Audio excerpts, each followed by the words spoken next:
Using multi carrier modulation. अब इसमें option अपने पास है, the fading can be controlled, interference can be reduced, data speed can be increased, all three benefits are achieve. सही option है इसका आखिरी, all three benefits are achieve. तो मल्टी कैरियर मॉड्यूलेशन होता क्या है?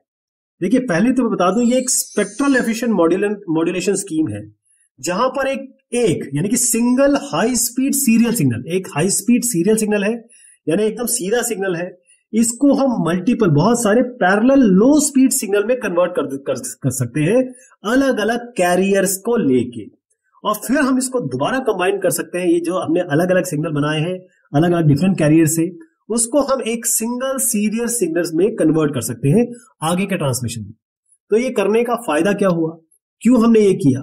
क्योंकि हमारे पास एक सिंगल कैरियर मॉड्यूलेशन है, लेकिन हमने इसको मल्टीपल कैरियर्स में कर दिया और सबको एक अलग अलग कैरियर, मतलब मल्टीपल में डिवाइड करके अलग अलग कैरियर में भी डाल दिया।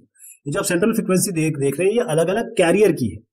तो इससे फायदा ये होता है कि एक तो आप एफिशिएंटली स्पेक्ट्रम को यूज कर सकते हैं, इसका मतलब ये है कि आप बगैर किसी ओवरलैप के यहां पर काम कर सकते हैं, यहां पर कोई ओवरलैपिंग नहीं है।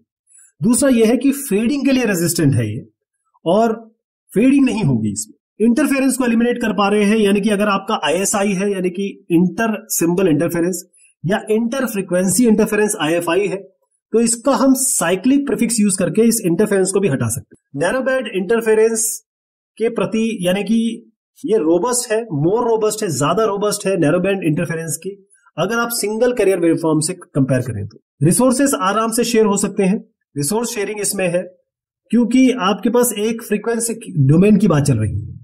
मल्टीप्लेक्सिंग हो सकती है मल्टीपल यूजर की एक फ्रीक्वेंसी डोमेन में और स्पेशल डोमेन में भी।